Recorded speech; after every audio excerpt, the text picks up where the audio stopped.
The way that I would describe hip-hop dance to someone who has never seen hip-hop is I probably wouldn't use words.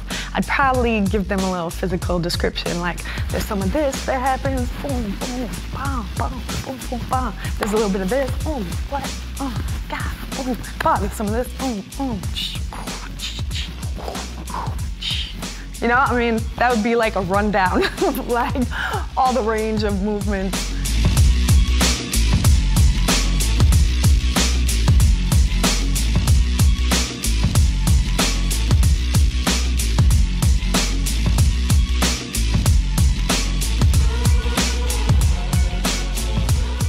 Being a Muslim woman and being in the Twin Cities where there's a large Muslim community, those two worlds of hip-hop and Islam were like separated for me.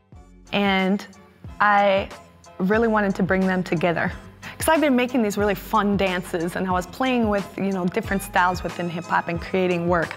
But a lot of it didn't say anything. Making this piece for the joint project, Where Muslim Don't Panic, brought together my two worlds. Frigid, frozen, Minnesota, chip on his shoulder, sick sleeping on a bougie sofa, unwanted visitor in a different culture, missing home and can't go, they civil warring. Listen, soldier, forget getting over, prison sit around the corner, homelessness even closer, kids with similar skin color still don't want you, spinning in culture, cause they've been here longer. Visually, I knew that this image of us in the full abayas with niqab, which, you know, covers our face, was going to be very powerful for people to see.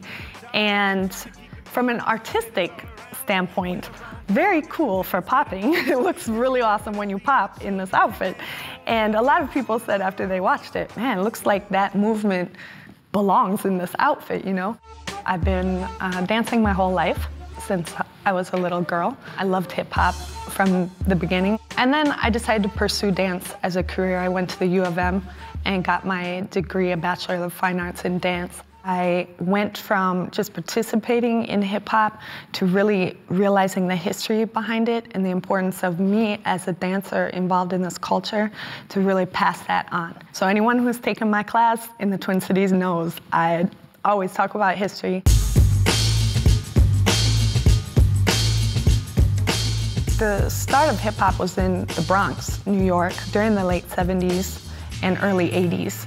And it was really from the streets. It was from, you know, the people living in the Bronx, which it was a melting pot there. So you have a lot of different cultures influencing this dance.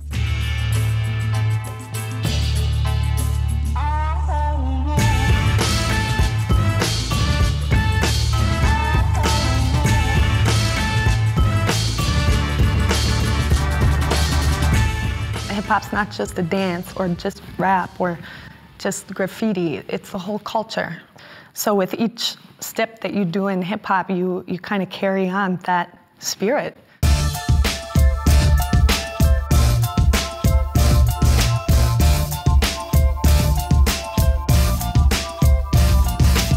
During my time at the U of M, I learned these different concepts from these great teachers, and just like how to take a movement phrase, you know, a string of movements, and build upon them and turn them around for the audience and change the viewpoint of it. All of that helped me with hip-hop then, because I knew how to take hip-hop and put it on a stage, because that's always the hard part with hip-hop.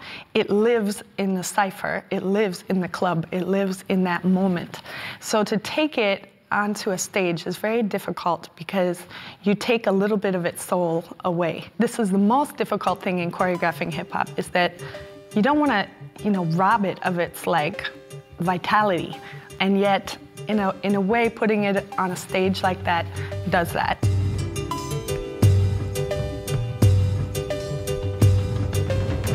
Being an educator, I've always been very, very focused on girls, you know, on like giving them self-esteem and helping them like be positive. You know, how do we take these little girls that are in 5th grade and they think being a hip hop dancer is shaking their booty and, you know what I mean, and like wearing little booty shorts and whatever. How do we like show them how to break dance, you know? How do we put them on to something else that's positive, get them excited about that, and how do we build their self-esteem and take it away from just being pretty, but take it to being intelligent and being able to say something, and what's your viewpoint? I still want to create more work that's personal, that's, that has a message, that can communicate something powerful, that influences people, while being true to the roots of hip-hop dance.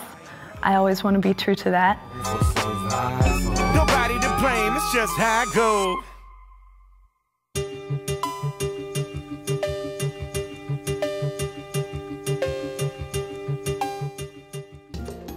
Minnesota Original is made possible by the State Arts and Cultural Heritage Fund and the citizens of Minnesota.